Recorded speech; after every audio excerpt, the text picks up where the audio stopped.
Good morning my student of class 3। आज का class है सामाजिक जीवन परिचय भाग 3 का इकाई 2। इसमें इकाई 1 में 3 पाठ था, जो तीनों पाठ का आप लोग को पढ़ाई लिखाई वीडियो के द्वारा कर दिया गया है। आज इकाई 2 हमारा देश भारत प्रारंभ हो रहा है। बुक के आधार पर पाठ 4, लेकिन इकाई के आधार पर पाठ 1। इकाई 2 का पाठ 1, लेकिन सबसे प्रमुख है कि बुक के आधार पर ही लीजिए। इकाई 2 हमारा देश भारत भाग पाठ 4।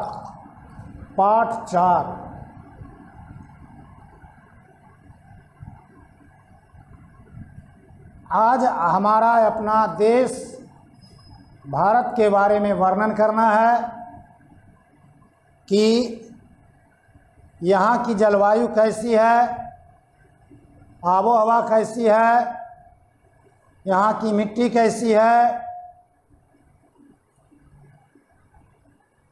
यहाँ का मुख्य भौतिक संरचनाएं कौन कौन सी है, इसके बारे में हम लोग आज इस पाठ में वर्णन करेंगे।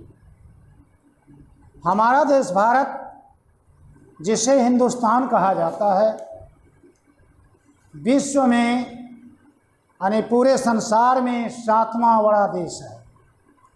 इसकी विविध भौतिक विशेषताएं इसे एक अनुपम देश बनाती है। भौतिक विशेषता जो हमें अपने द्वारा बनाए गए विशेष आकर्षक विशेषता जो है उसके बारे में, प्राकृतिक विशेषता भी, ये दोनों मिल करके हमारे देश को अनुपम बहुत ही अच्छा देश बनाती है। भारत की भूमि की सतह प्रत्येक स्थान पर एक समान नहीं है। कहीं ऊंचा है, कहीं नीचा है, कहीं पर्वत है तो कहीं महासागर है, कहीं मरुस्थल है तो कहीं मैदान है, कहीं अन्य चट्टानी भागे हैं, कहीं द्वीप है, कहीं प्रायद्वीप है। इस तरह से भौतिक संरचनाएं अलग अलग तरह से इसमें आती। इसका चित्र के आधार पर रंग भी जो दर्शाया गया है, ये भारत का नक्शा बनाया गया है, जिसमें ये ऊपर का लाल भाग जो है ये पठारी भाग दर्शाया गया है। भारत का ये आंतरिक हिस्सा दिखाया गया है, जिसके दक्षिण में नीले रंग से वह समुद्र को दर्शाया गया है, पानी है। इसके पूर्व पाठ में आप पढ़े थे कि पृथ्वी पर 2/3 भाग जल है, इसलिए जलीय ग्रह या नीला ग्रह कहते हैं।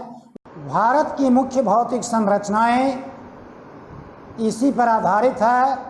मुख्य भौतिक संरचना में देखिए, यहाँ पर सबसे पहले उत्तरी पर्वतीय क्षेत्र, उत्तर का पर्वत का क्षेत्र जहाँ पर्वत है, पहाड़ है।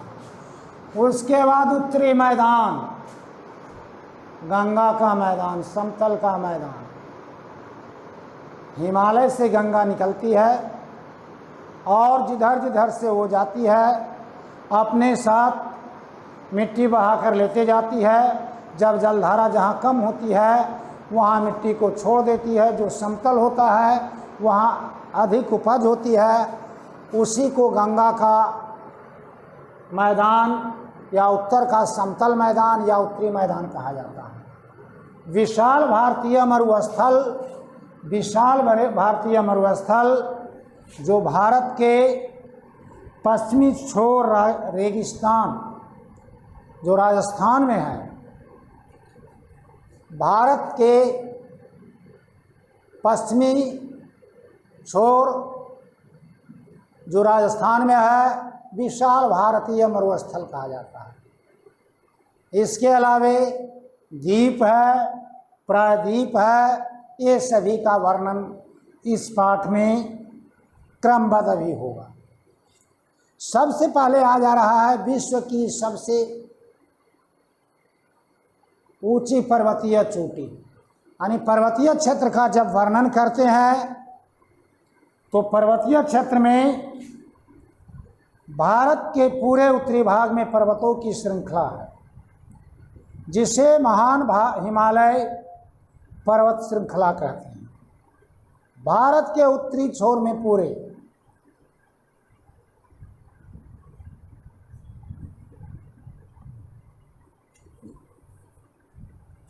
पर्वतों का श्रृंखला है। हाँ, भारत के उत्तरी छोर में यहाँ से म्यांमार से लेकर के और जम्मू कश्मीर तक पूरा ही उत्तरी सीमा पर हिमालय पर्वत खड़ा है, जो हमारे देश की रक्षा भी करता है। यह महान हिमालय पर्वत का श्रृंखला कहा जाता है, जो उत्तर दिशा में पूरब से पश्चिम तक पूरी फैली हुई है। भारत के पूरे उत्तरी भाग में पर्वतों का श्रृंखला, जिसे महान हिमालय पर्वत श्रृंखला कहा जाता है, यह म्यांमार से लेकर पूरे जम्मू कश्मीर की सीमा तक स्पर्श करती है। हिमालय पर्वतों की अधिकतर चोटियां हमेशा बर्फ से ढकी हुई रहती है। इस श्रृंखला में माउंट एवरेस्ट विश्व की सबसे ऊंची चोटी है। इस श्रृंखला की अन्य महत्वपूर्ण चोटियां कंचनजंगा और नंदा देवी हैं। हिमालय की चोटियां में माउंट एवरेस्ट, कंचनजंगा, नंदा देवी ये सभी है, जिनमें से सबसे ऊंची पर्वतीय चोटी माउंट एवरेस्ट है, जिसकी ऊंचाई 8,848 मीटर है। भारत की उत्तरी सीमा पर स्थित हिमालय की सबसे ऊंची चोटी माउंट एवरेस्ट है, जिसकी ऊंचाई 8,848 मीटर है। यह नेपाल में है, फिर भी यह भारत की उत्तरी सीमा पर है। इस पर चढ़ने के लिए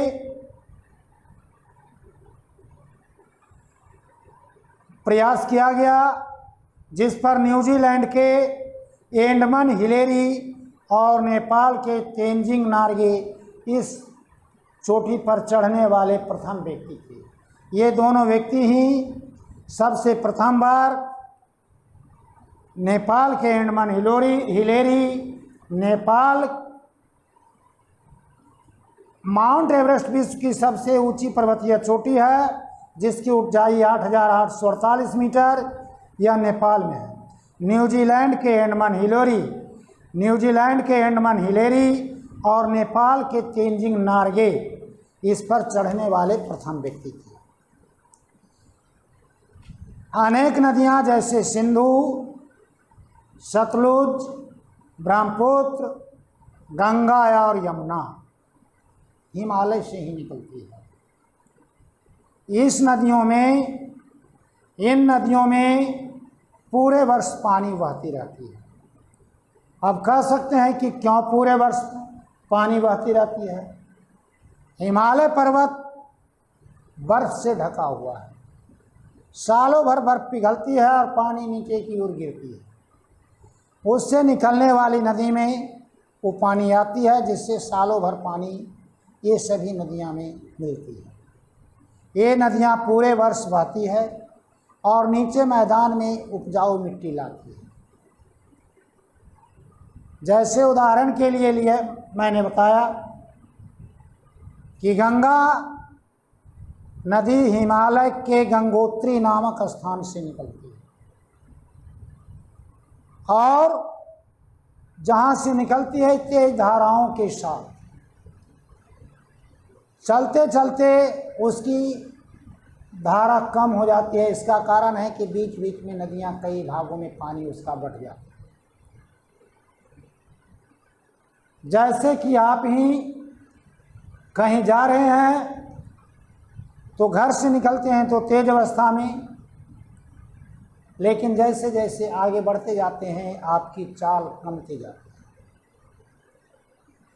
ठीक उसी प्रकार से गंगा निकलती है बहुत तेज धारा में, आगे बढ़ते जाती है, उसकी पानी इधर उधर बिखरते हुए आगे बढ़ती है, जिससे वह जो मिट्टी प्रारंभ में लेकर तेजी से चली, जब धारा कम हो जाती है तो वह मिट्टी वहीं पर धीरे धीरे छोड़ देती है, नीचे मैदान में उपजाऊ मिट्टी लाती है और वहाँ जमा हो जाती है, जो समतल भाग में रहती है, समतल हो जाती है और वह मिट्टी में अधिक उपज उपजती है, फसलें जो भी होती है अधिक मात्रा में होती है। इसीलिए कहा जाता है भारत का उत्तरी मैदान या गंगा का मैदान गंगा द्वारा लाई गई मिट्टी से बनी है, जो अधिक उपजाऊ है।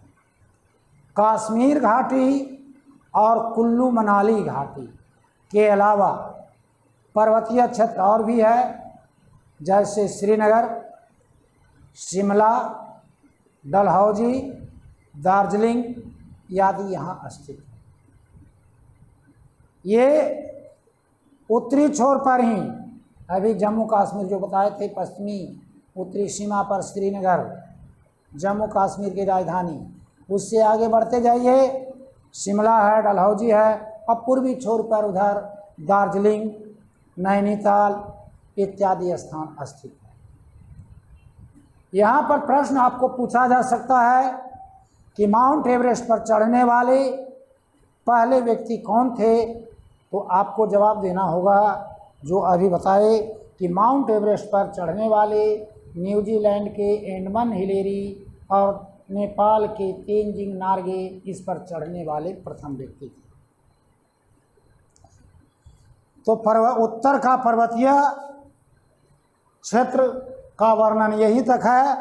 अब आगे उत्तरी मैदान जो मैंने आपको बताया कि गंगा नदी हिमालय से निकलती है, तेज धाराओं के साथ बहती हुई आगे बढ़ती है और आगे चल करके वो अपने साथ जो मिट्टी लाती है छोड़ देती है, उससे बने हुए मैदान को उत्तरी मैदान कहा जाता है। हिमालय के दक्षिण में एक विशाल उपजाऊ मैदान है, इसे सिंधु गंगा नदी का मैदान भी कहा जाता है। सिंधु गंगा का मैदान, हिमालय से निकलने वाली नदियाँ जैसे गंगा, यमुना, सिंधु, रावी और सतलुज इस मैदान में बहती है और इसे उपजाऊ बनाती है।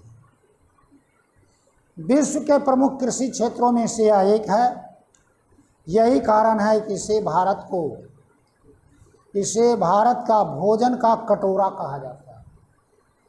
अब यहाँ पर प्रश्न आ रहा है कि भारत का भोजन का कटोरा किसे कहा जाता है, तो बताना होगा कि हिमालय के दक्षिण में एक विशाल उपजाऊ मैदान है, जो हिमालय से निकलने वाली नदियाँ गंगा, यमुना, सिंधु, रावी और सतलुज इसी मैदान से होकर बहती है, जिससे अधिक मात्रा में उपजाऊ होता है, इसलिए इसे भोजन का कटोरा कहा जाता है। और यहाँ उपजने वाली मुख्य फसलें गेहूं और चावल है।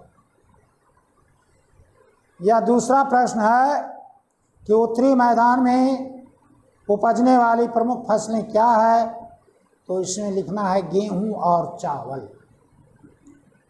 उसके बाद भारत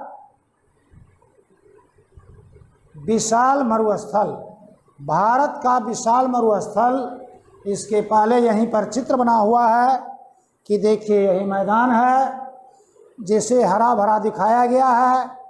इसमें अधिक मात्रा में अन्न उपजती है और किसान इसको दवाई छिड़काव कर रहे हैं ताकि कीड़े मकोड़ों से बचाया जा सके। विशाल भारतीय मरुस्थल भारत के उस उत्तरी पश्चिमी भाग रेत से ढका हुआ है। यह स्थान बहुत गर्म और शुष्क है। यह थार का मरुस्थल, थार का मरुस्थल। यहाँ वर्षा या तो बहुत कम होती है और बिल्कुल नहीं तो नहीं के बराबर ही होती है। यहाँ केवल कुछ कांटेदार झाड़ियाँ, कांटेदार झाड़ियाँ, उच्चारण ध्यान दीजिएगा, क पर चंद्र बिंदु है, कांटेदार झाड़ियाँ उगती है। पौधे और वृक्ष उगते हैं, इसलिए यहाँ जनसंख्या बहुत कम है। कांटेदार झाड़ियाँ, कुछ वृक्ष उगते हैं, कुछ पौधे उगते हैं। ऊपर में चित्र में देख रहे हैं कि लाल रंग का जो है एक ऊंट जिस पर एक आदमी बैठे हुए हैं, तेजी से चल रहा है। मरुस्थल का जहाज ऊंट को ही कहा जाता है। इसका पैर गद्देदार होते हैं, जिसके कारण बालू में इसके पैर नहीं धंसते हैं। ऊंट का को ही एकमात्र सवारी के रूप में थार मरुस्थल में प्रयोग में लाया जाता है। ऊंट यहाँ पाए जाते हैं क्योंकि ये बिना भोजन और जल के कई दिनों तक जीवित रह सकते हैं, इसलिए ऊंट को मरुस्थल का जहाज कहते हैं। अगला प्रश्न यहाँ आ रहा है कि मरुस्थल का जहाज किसे कहते हैं। उत्तर होगा मरुस्थल का जहाज ऊंट को कहते हैं। अगला प्रश्न इसी में है, मरुस्थल का जहाज ऊंट को क्यों कहा जाता है।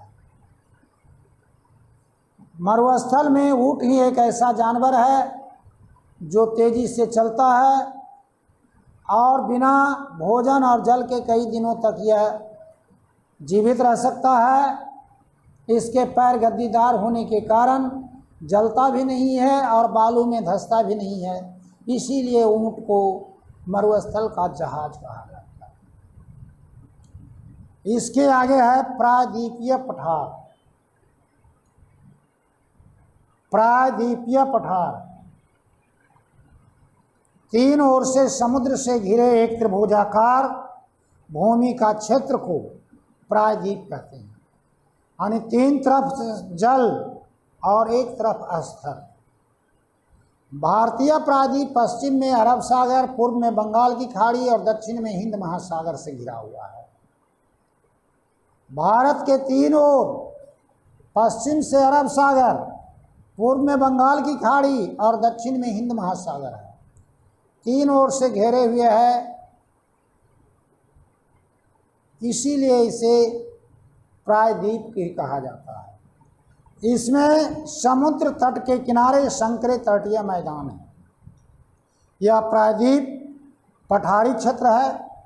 पठार आसपास के क्षेत्र से ऊपर उठा हुआ भूमि का एक समतल क्षेत्र होता है। प्रश्न है कि पठार किसे कहते हैं। आसपास के क्षेत्र से ऊपर उठा हुआ भूमि का एक समतल क्षेत्र होता है जिसे पठार कहते हैं। आसपास के क्षेत्र से ऊपर उठा हुआ भूमि का एक समतल क्षेत्र होता है जिसे पठार कहते हैं। और इसलिए इसे प्रायद्वीपीय पठार भी कहते हैं। प्रायद्वीपीय पठार क्यों कहते हैं? क्या भारत एक प्रायद्वीप भी है? क्योंकि तीन ओर इसको जल से घिरा हुआ है। भारतीय प्रायद्वीप कठोर, चट्टानी और उबड़ खाबड़ है। मिट्टी बहुत उपजाऊ नहीं है, परंतु यह क्षेत्र खनिजों में धनी है। यहाँ पाए जाने वाले कुछ खनिज कोयला, सोना, हीरा, लौह और बॉक्साइड है। नदियाँ जैसे महानदी कृष्णा और कावेरी यहाँ से निकलती है। ये वर्षा पर निर्भर होती है। यह प्रायद्वीपीय पठार में कोयला, सोना, हीरा, लौह और बॉक्साइड पाए जाते हैं। नदियों में महानदी कृष्णा और कावेरी यहाँ से निकलती है और वे वर्षा जल पर निर्भर होती है। इसलिए ग्रीष्म ऋतु में इनमें कहूँ बहुत कम जल रहता है। अब अगला प्रश्न है, प्रायद्वीपीय पठार की भूमि कैसी है? तो इसका उत्तर होगा, प्रायद्वीपीय पठार की भूमि कठोर, चट्टानी और ऊबड़ खाबड़ है। प्रायद्वीपीय पठार में कौन कौन से खनिज पाए जाते हैं? कोयला, सोना, हीरा, लौह अयस्क और बॉक्साइट पाए जाते हैं। प्रायद्वीपीय पठार से होकर गुजरने वाली कौन कौन सी नदियां हैं? तो महानदी, कृष्णा और कावेरी। महानदी कृष्णा और कावेरी में सालों भर पानी क्यों नहीं रहती है? इसका उत्तर होगा कि प्रायद्वीपीय पठार से निकलती है, जो वर्षा के जल पर निर्भर है, इसीलिए ग्रीष्म ऋतु में इसमें पानी नहीं के बराबर है। भारत का दक्षिणतम बिंदु जहाँ 3 समुद्र मिलते हैं, कन्याकुमारी। दक्षिणी छोर पर कन्याकुमारी एक तीर्थ स्थान भी है। अब अगला प्रश्न इसमें आ रहा है कि भारतीय महाद्वीप में पाए जाने वाले कुछ खनिजों के नाम बताएं। तो खनिजों के नाम में अभी मैंने आपको 2-3 बार बताया, कोयला, लोहा, हीरा, लौह अयस्क और बॉक्साइट। अब अंत में बचा हुआ है द्वीप समूह। द्वीप, द संयुक्त दीर्घिकार द्वीप समूह।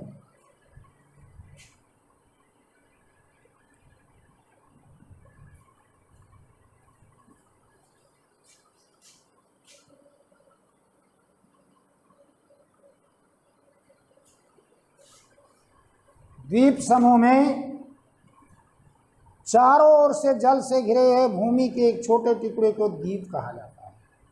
चारों ओर समुद्र, चारों ओर जल और बीच में सूखा भाग मिट्टी रहता है, जिसको द्वीप कहते हैं।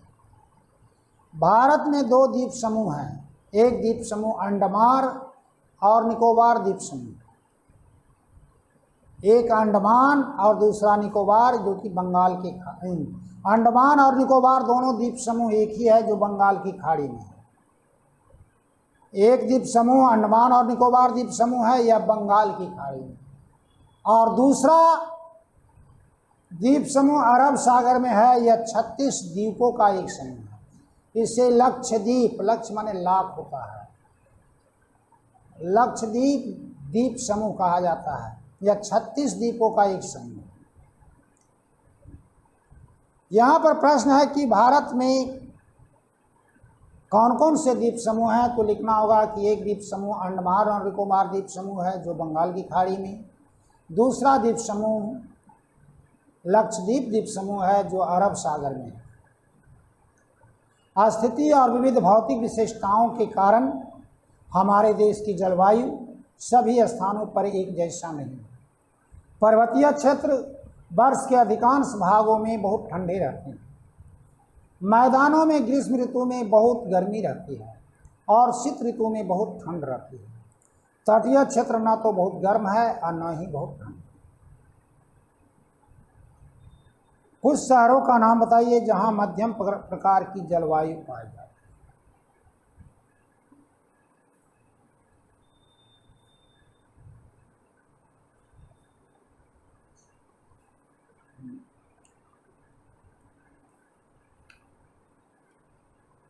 पर्वतीय क्षेत्र, भारत का उत्तरी क्षेत्र, जम्मू कश्मीर, हिमाचल प्रदेश, नैनीताल, ये सब भाग बहुत ठंडा है। दक्षिणी भाग राजस्थान, गुजरात, बम्बई, ये सब बहुत ठंड है। लेकिन बीच का भाग उत्तर प्रदेश, बिहार, यह न तो अधिक गर्म है न तो अधिक ठंडा, मध्यम वर्ग में आती है, मध्यम प्रकार की जलवायु। आज इस पाठ में वर्णन यहीं पर, लेकिन उसका एक बार फिर से प्रमुख बातें को रिपीट कर दे रहा हूँ, दोहरा रहा हूँ कि आप लोग ध्यान दे करके इसको समझ सकें। भारत की भूमि की सतह सभी स्थानों पर एक समान नहीं है। कहीं ऊंचा, कहीं नीचा, कहीं पर्वतीय भाग तो कहीं मरुस्थल, इस तरह से। हिमालय विश्व की सबसे ऊंची पर्वत श्रृंखला है, जिसकी सबसे ऊंची चोटी माउंट एवरेस्ट है, जो 8,848 मीटर ऊंची है। उत्तरी मैदान विश्व के सबसे अधिक उपजाऊ क्षेत्र में से एक है। थार का मरुस्थल गर्म और रेतीला है। दक्षिण भारत एक प्रायद्वीपीय द्वीप है। दक्षिणी भारत के पूर्वी और पश्चिमी ओर से 2 द्वीप समूह हैं। हमारे देश के विभिन्न भागों की जलवायु विभिन्न प्रकार से हैं। जैसे पर्वत, तो पर्वत किसको कहते हैं? ऐसा भूमि क्षेत्र जो आसपास की भूमि से काफ़ी ऊंचा होता है, उसे पर्वत कहा जाता है, जैसे हिमालय पर्वत। मैदान, नीची और समतल चपटी सतह को भूमि, नीची और समतल चपटी भूमि सतह को मैदान कहते हैं। पठार, मैदान से कुछ ऊंचा चपटा मैदान को पठार कहते हैं। समतल मैदान से कुछ ऊंचे उठा हुआ चपटे मैदान को पठार कहा जाता है। मरुस्थल, ऐसी जगह जिस भूमि पर वर्षा बहुत कम होती है और बहुत कम वनस्पति होती है, इसे मरुस्थल कहते हैं। उसके बाद प्रायद्वीप है, ऐसा भूमि क्षेत्र जो 3 ओर से समुद्र से घिरा होता है, प्रायद्वीप कहते हैं। और द्वीप एक ऐसा भूमि क्षेत्र जो चारों ओर से समुद्र से घिरा होता है, द्वीप। तो आज का पाठ का चर्चा इतना ही, लेकिन इसको अच्छी तरह से समझ लेंगे ताकि कल इसका वीडियो के द्वारा इसका पूरा अभ्यास का प्रश्नोत्तर हल करके भेजा जाएगा, जो आप लिखते जाइए, एक एक बार पढ़ने के बाद समझ में आ सके। Thank you.